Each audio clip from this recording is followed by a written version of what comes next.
Ladies and gentlemen, Liane Gregory Sterritt.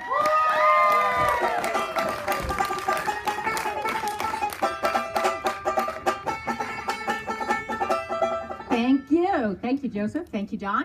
It's a pleasure to be here, and hello to you out in social media land. Hi there. Hi there. Do you know we actually broadcast across the globe? I'm not kidding you. I'm going to do some shout outs to some people that have been emailing us, and whatever you do on Facebook, you tweet on Facebook, whatever the hell you do on Facebook to let us know that they're watching us.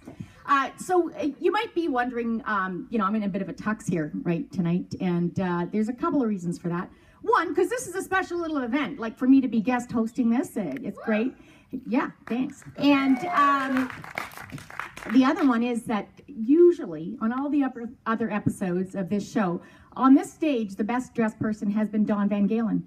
And yeah, I thought I'd give him a run. I thought I'd give him a run for his money tonight. I'm not wearing suspenders. All right, so like I said, this is a special event for me. I was really excited when I was asked to guest host this, and that's because this show celebrates things that I love. I love St. Mary's. This show celebrates St. Mary's, and really, ultimately, it's also celebrating community. And we've got that here in St. Mary's. We've got community spirit in St. Mary's, and the guests that we always have up here are people that create and generate and build community, and you're going to see that later on in the show. And I just wanted to let you know, hands up here, anybody here lived in an urban environment? Anybody here lived in an urban environment? Yeah? Yeah, okay. Now, some of you haven't. Some of you have not lived in an urban environment. And do you know what? Those poor people in urban environments, they truly do not know what they're missing. And a lot of people say, well, what does community mean, Liane? Like, what does it mean? And it is hard to describe. But I can tell you, the driving is really different, right? Because in Toronto, right, they're important people, right? I don't want to do Toronto bashing, but they think they're very important people. And they drive everywhere. They got a lot of things to do, right? So they got to go, and they got to be there, and they got to merge into that lane and butt over here. And if you don't let them in, they give you a finger or they do something else. But in St. Mary's, you can't do that. Because that fella there might be your barber, right? Or that's their bank manager that you've got to go talk to. So the community, the size of us, and how we all are here, it breeds civility. When I first moved here, by the way, I'm a CFA, full disclosure, I'm a CFA. Anybody know what a CFA means? Come from away. That's exactly what it means. It means come from away. So I am not a born and bred homie like some of you. So who lives here in St. Mary's? Who lives here in St. Mary's? Hands up. Okay, now keep your hands up if you're a homie.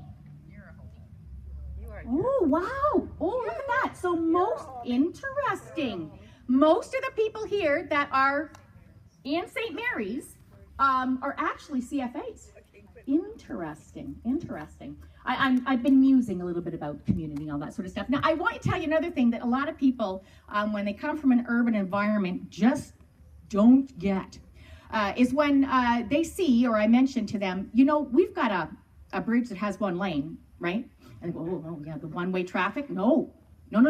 It's got two-way traffic on it. Now, this boggles the mind of a lot of people, right? It's like, you've got one lane and two-way traffic? How does that work, Liane? How does that possibly work? I said, well, you've got to be an alert driver and a polite driver. You've got to look ahead and say, oh, did you arrive at the other side of the bridge first, or did I?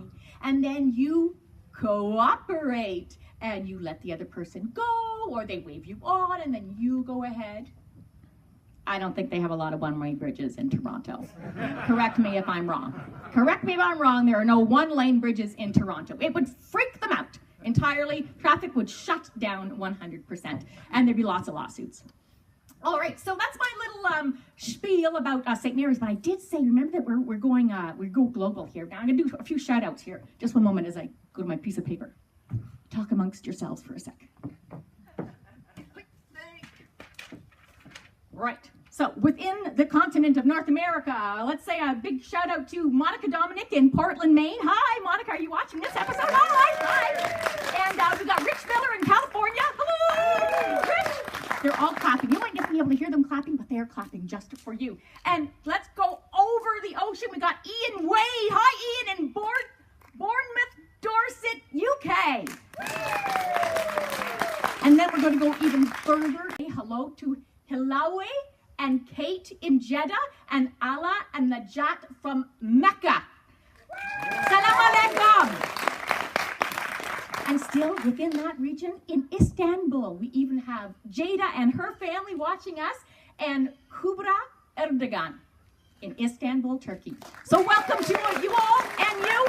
And now, ladies and gentlemen, from the devious and devilishly delicious mind of Don Van Galen, we've got the next episode of Alternate Facts.